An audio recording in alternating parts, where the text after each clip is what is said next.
Adil Katalino, Gacuramin Kasaruga, Gasengan, Kajubaka. Arus, arus, arus. Perkenalkan, nama saya Alifa Aisyah Munawaroh dari Unit 1 Pulang Pisau, kelas 4C. Hari ini saya akan membawakan cerita yang berkaitan dengan karumut yang saya nyanyikan tadi. Nah, teman-teman, penasaran nggak judul ceritanya? Penasaran? Judul ceritanya adalah Bawiku Tumbang Rakumpir. Cerita ini saya baca dari sebuah buku yang berjudul Cerita Rakyat Nusantara yang diterbitkan oleh Kementerian Pendidikan pada tahun 2002. Sudah siap mendengarkan teman-teman? Siap. Alkisah sekitar abad ke-18 di sebuah kampung di sekitar pertengahan aliran Sungai Rengat. Tinggallah Bawiku dan kedua orang tuanya. Ketika beranjak dewasa, Bawiku tumbuh menjadi gadis yang sangat cantik. Tetapi sayang teman-teman, Bawiku dilarang oleh orang tuanya untuk pergi keluar rumah dan lebih banyak menghabiskan waktunya di dalam kamar dengan ditemani dayang-dayang yang setia mengawal dan menjaganya hingga bertahun-tahun lamanya. Pada suatu ketika, kedua orang tua Bawiku ingin pergi ke ladang lalu berpesan, "Dayang-dayang, kami akan pergi berladang. Kalian saya tugaskan untuk menjaga anak kami, Bawiku, agar tidak keluar rumah. Ingat, jangan sampai Bawiku lepas dari pengawalan kalian walau sedetik."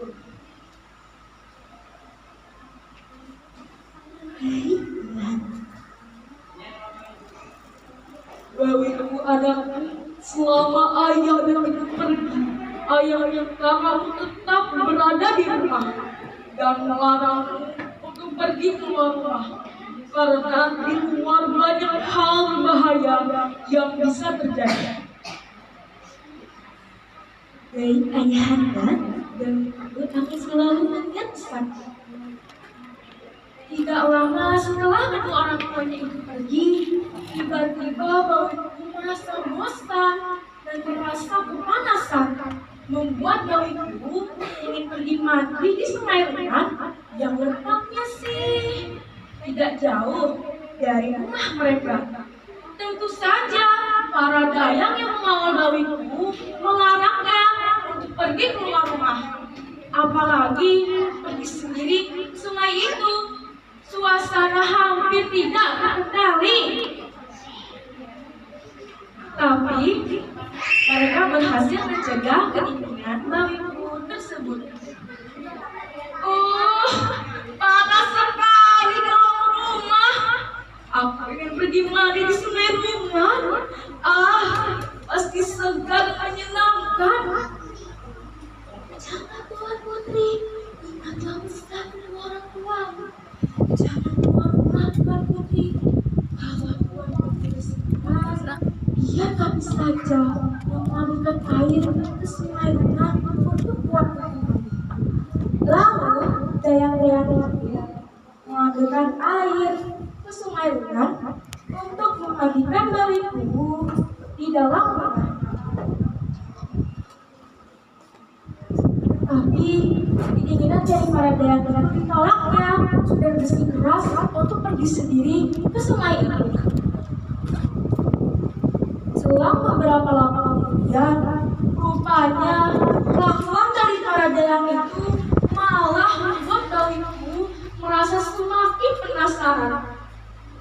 Setelah melihat situasi aman lepas dari pemandangan, diam-diam pergi ke sungai tanpa ada niat kami. Sesampainya di tepi sungai, tepatnya di atas langit. Segarnya air sungai ini. Aku tidak sabar untuk mandi. Pasti segar menyenangkan. Membese, ayo membese, membese.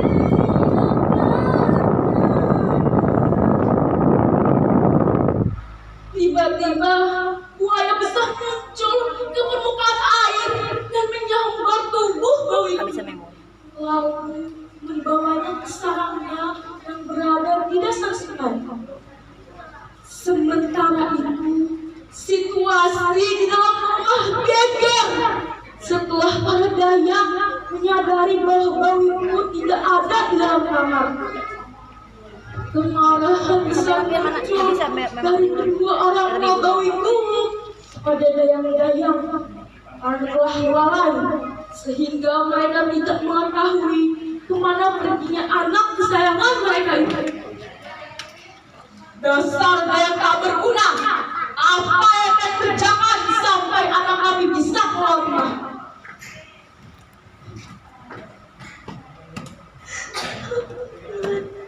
Kami sudah berusaha mencegah itu agar kita keluar rumah. Dan pada saat itu juga mereka memanggil para tokoh adat dan orang-orang yang memiliki kesaktian dari suku Dayak. 3 hari, 3 malam lamanya mereka mengadakan ritual dalam suku Dayak untuk mencari bau itu.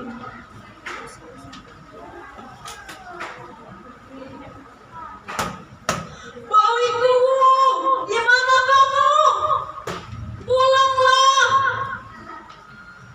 Bawiku, di mana kamu?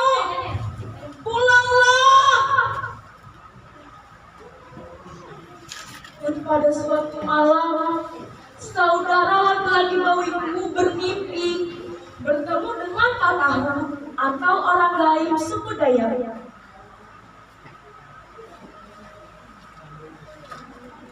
Anak-anakku, dengarlah, Bawiku masih hidup. Dia berada dalam perut buaya. Lakukanlah ritual pemanggilan buaya. Dan ingatlah, apabila buaya itu muncul, jangan sesekali kau membunuhnya. Lalu saudara laki-laki Bawiku terbangun dari tidurnya dan menceritakan tentang mimpinya. Dan pada saat itu juga mereka memanggil pangeran atau pawang buaya dalam bahasa suku Dayak. Dan tepat pada hari ketiga dalam ritual itu, buaya yang membawa Bawiku muncul dari permukaan air dan bergerak menuju daratan. Setelah melihat buaya besar itu datang, rasa sedih bercampur dengan amarah muncul dari saudara laki-laki Bawiku kepada Dayak. Setelah melihat buaya besar itu datang, rasa sedih bercampur dengan amarah muncul dari saudara laki-laki Bawiku. Mungkin karena begitu menyayangi adiknya, umurnya kalah dan lupa akan pesan Patahu yang menjumpainya di dalam mimpi. Lalu ia menombak buaya itu. Setelah melihat kejadian itu, mereka langsung membelah buaya dan mendapati Bawiku yang sudah tidak bernyawa lagi mati bersama dengan buaya itu. Akhirnya suasana duka menyelimuti seluruh kerabat dan orang-orang yang menyaksikan peristiwa itu. Adikku, mama mesti